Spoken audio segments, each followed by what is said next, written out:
साथ ही हाथ बढ़ाना। दोस्तों, मैं श्रीकांत निश्चल जीएस साहब यूट्यूब चैनल पर आप सभी का स्वागत करता हूं।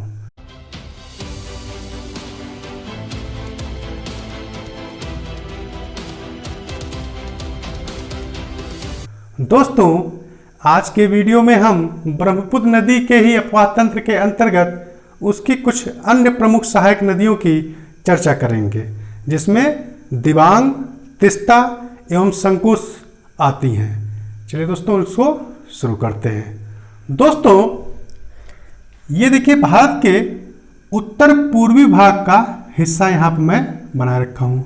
ये हिस्सा भारत के मानचित्र में, मैप में कहाँ दिखाई देता है, आप इस भारत के मैप से इस बात को देख सकते हैं। दोस्तों, मैं पिछले वीडियो में इसको बताया हूं और फिर मैं उन लोगों से कहना चाहूंगा कि जो लोग इस वीडियो से पहली बार जुड़ रहे हैं वे जाकर मेरे अगर पिछले वीडियो को देखेंगे तो उनको बहुत ही अच्छे तरीके से ब्रह्मपुत्र नदी अपवाह तंत्र के बारे में समझ में आ जाएगा। इसलिए मैं उनसे बार बार ये अनुरोध करता हूं कि वे इस वीडियो को देखने के पहले मेरे पिछले वीडियो को अवश्य देख लें। तो दोस्तों, जैसे मैंने ये लाल लकीर खींच रखी है, इसके इधर के हिस्से को देखिए आप और ये देखिए। तो भारत का ये उत्तर पूर्वी हिस्सा जो आपको यहाँ दिखाई दे रहा है, उसी को मैंने अलग करके यहाँ बनाया है।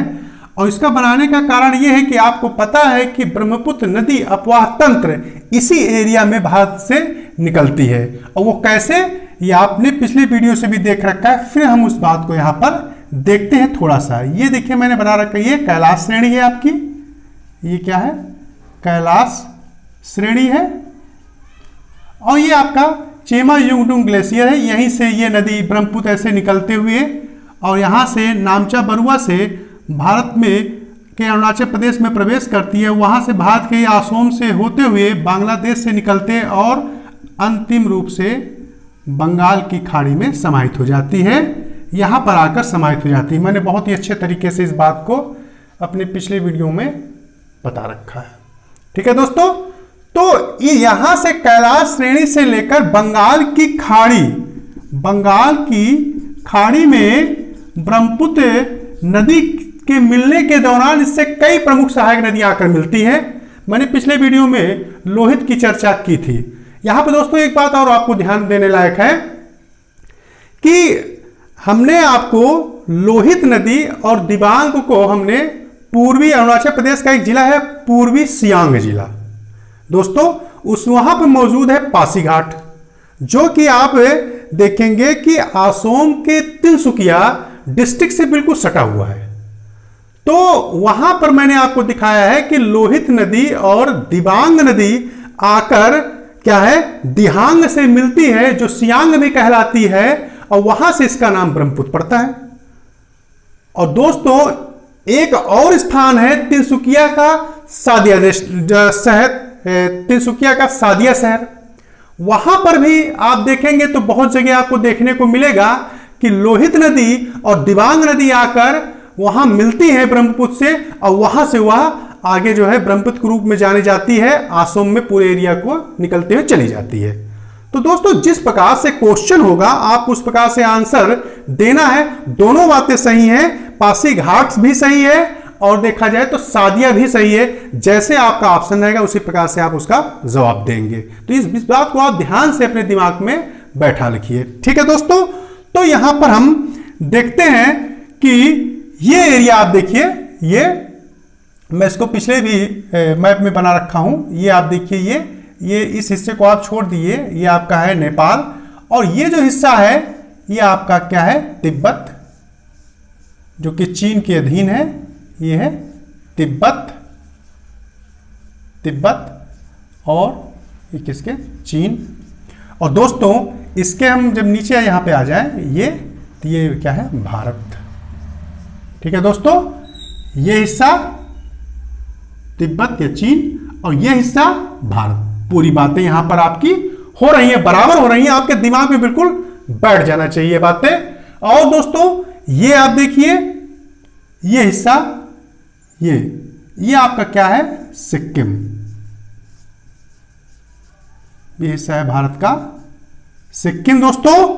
और इस हिस्से को आप देखें, इस हिस्से को ये हिस्सा आप देखें, ये जो अंदर दिखाई दे रहा है ये आपका है भूटान देश।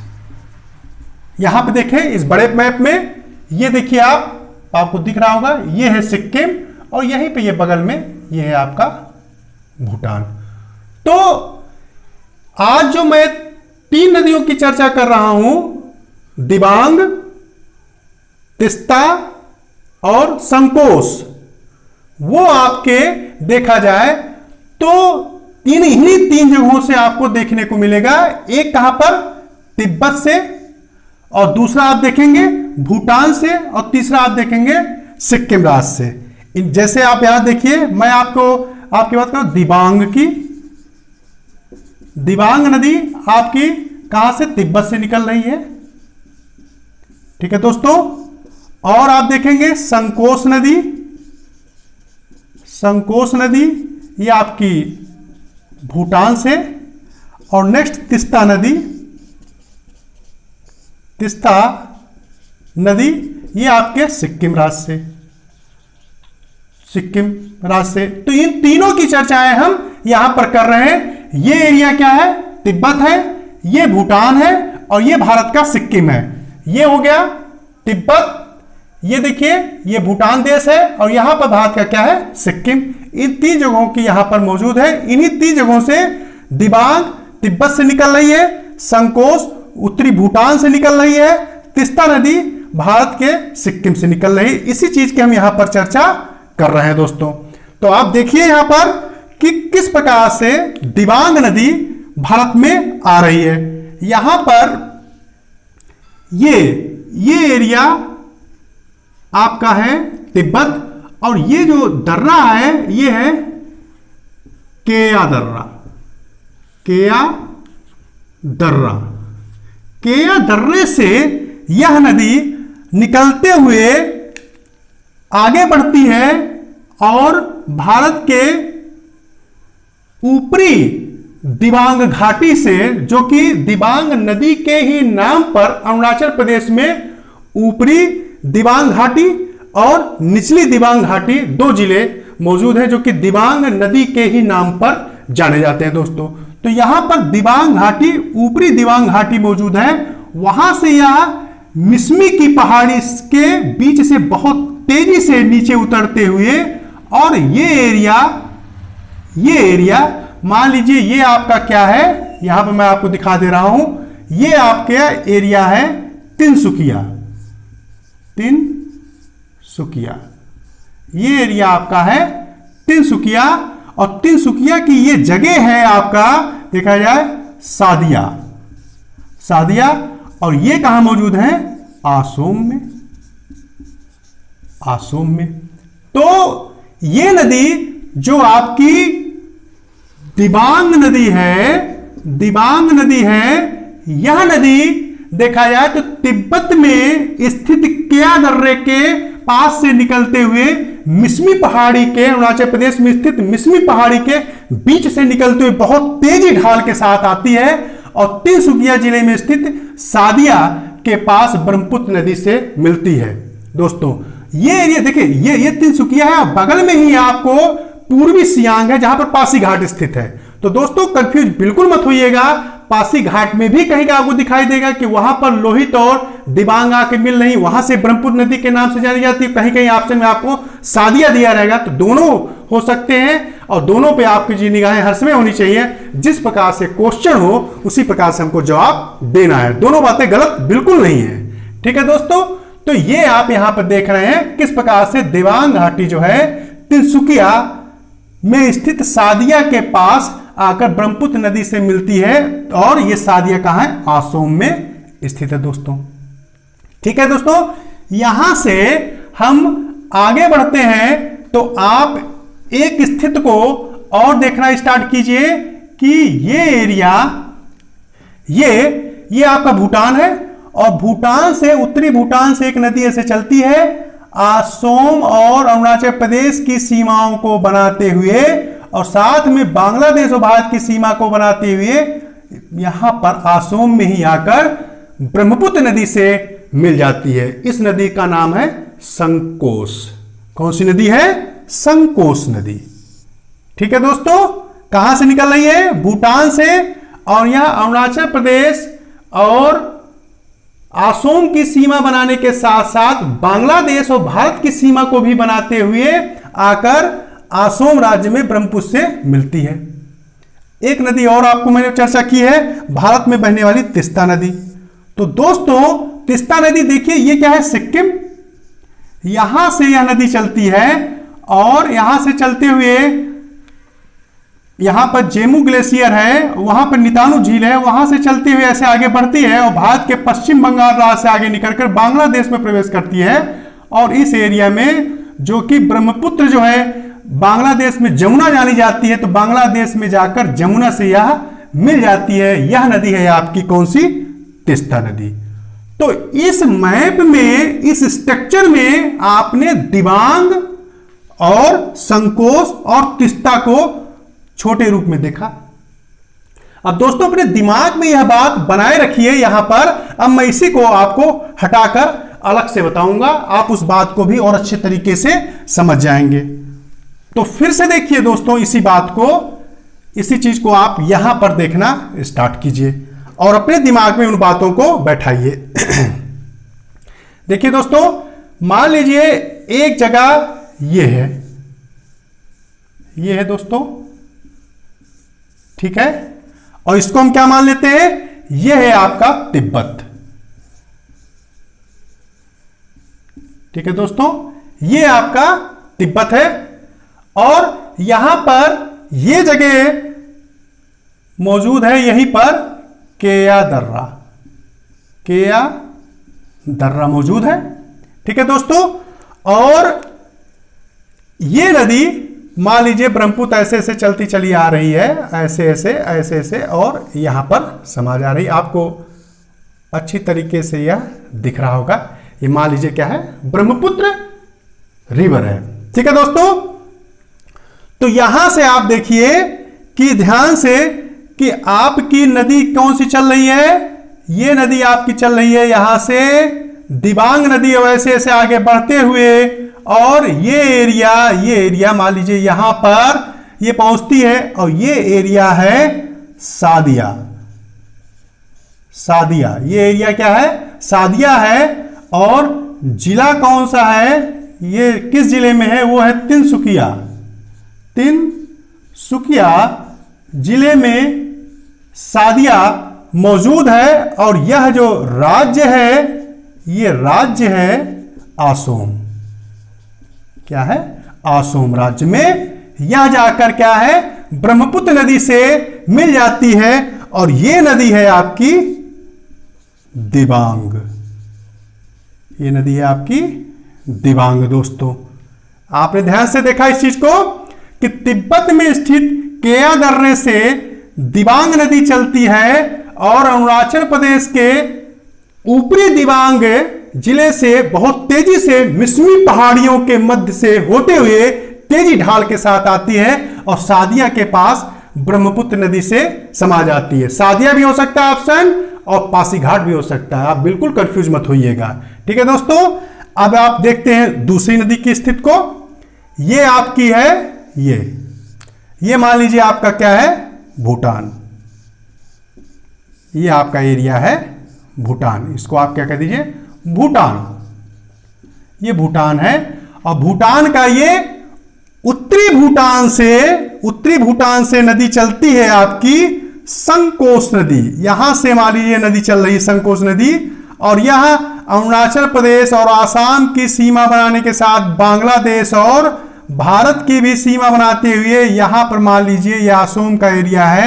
यहां पर आकर यह क्या है? आपकी ब्रह्मपुत्र नदी से मिल जाती है दोस्तों।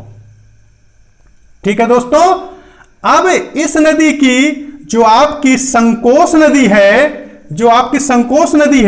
यहां पर मैं इस चीज को यहां पर मिटाता हूं, यहां से आप इस बात को समझ रहे होंगे।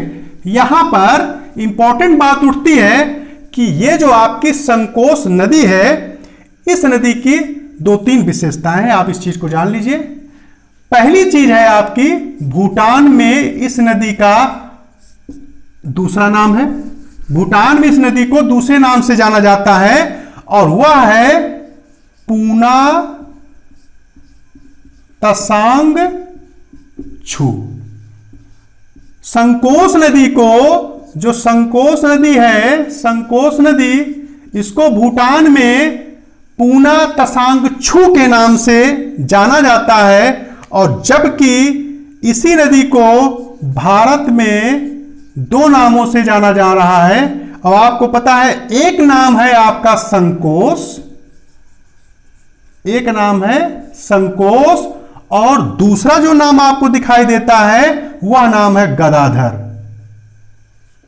गदाधर, दूसरा गदाधर के नाम से यह नदी जानी जाती है। यह नदी गदाधर के नाम से जानी जाती है। इसके उपनाम आपको देखने को मिल रहे हैं, संकोस और गदाधर, और जबकि यह नदी भूटान में पूना तसांग छू के नाम से यह नदी जानी जाती है। और नेक्स्ट बात आपने क्या देखा कि यह नदी भारत एवं बांग्लादेश की सीमा को बनाती है। भारत एवं बांग्लादेश की सीमा को यह नदी बनाती है और साथ साथ यह नदी अरुणाचल प्रदेश और आसाम की भी सीमा को बनाती है।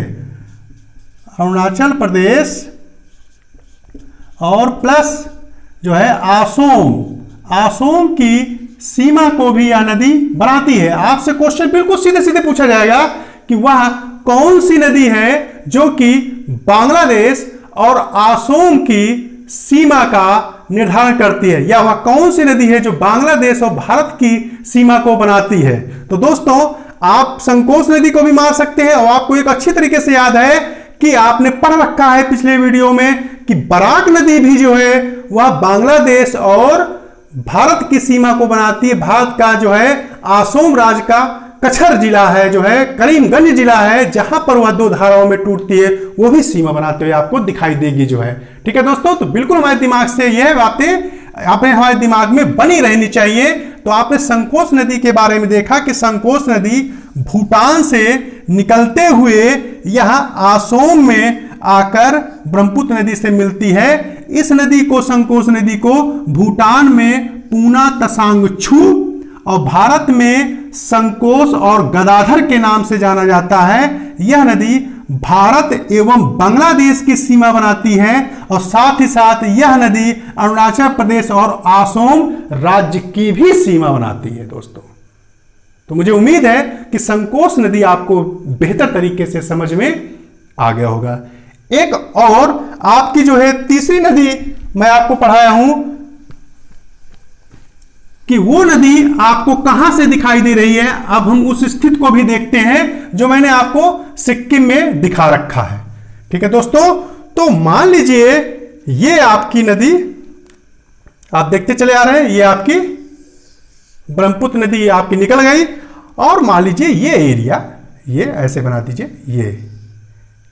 ये देखिए, इसको यहां पे देखिए, ये एरिया आपका क्या है, सिक्किम है, भारत का सिक्किम है दोस्तों। ये एरिया भारत का सिक्किम है, उम्मीद है आपको दिख रहा होगा। यह एरिया भारत का सिक्किम है और यहां पर ये मौजूद है, ये एरिया आप देखिए, ये है जेमू ग्लेशियर,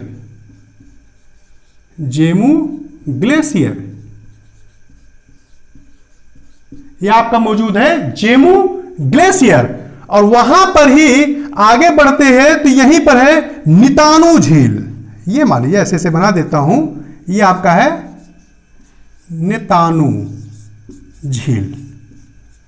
तो दोस्तों, और ये एरिया मैं क्या दिखा रहा हूं आपका, सिक्किम, भारत का सिक्किम है, भारत का सिक्किम राज्य है। तो दोस्तों, यहां से सिक्किम राज्य के जेमू ग्लेशियर से यह नदी नितानू झील से होते हुए और यहां से निकलती है, ये नदी यहां से ऐसे निकलते हुए और भारत के जो देखिए ये एरिया, ये देखिए, यहां से यह नदी ऐसे निकलती है और ऐसे होते हुए और यहां पर आकर जो है बांग्लादेश में यह ब्रह्मपुत्र नदी से मिल जाती है।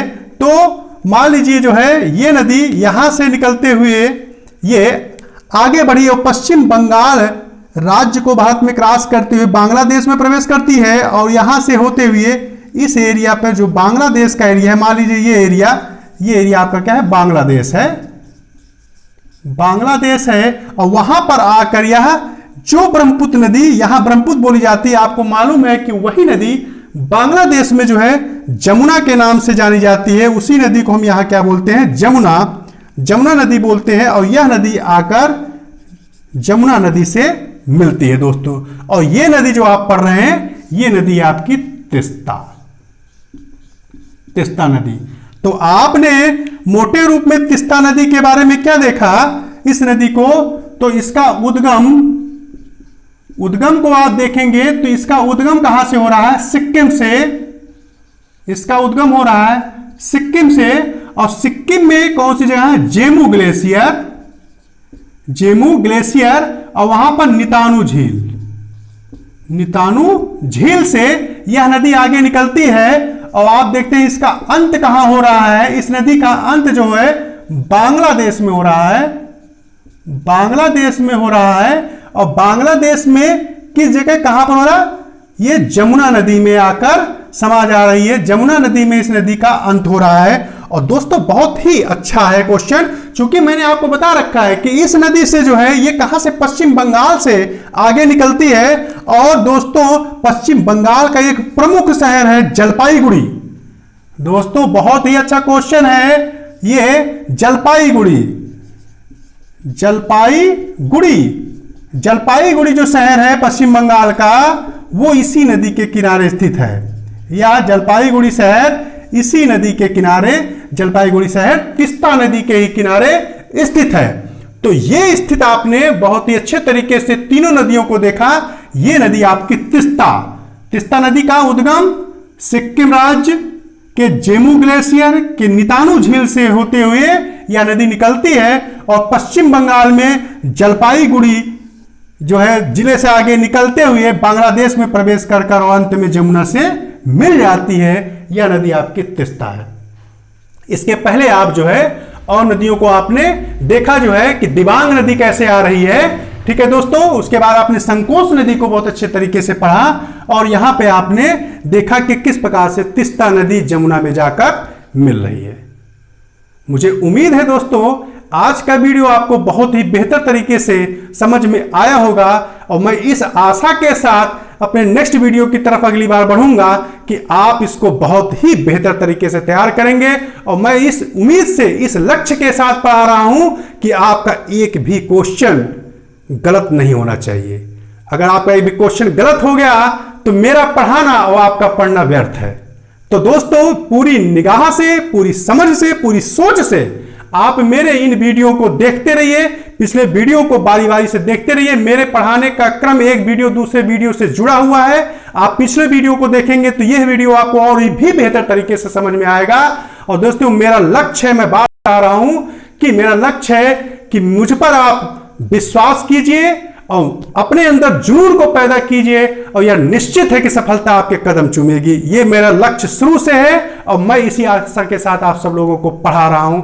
इसी के साथ हम आपसे विदा लेते हैं। हमारी आपकी मुलाकात नेक्स्ट वीडियो में और ही जोश के साथ होगी, जहां पे आप मुझे मौजूद मिलेंगे। तब तक के लिए धन्यवाद दोस्तों।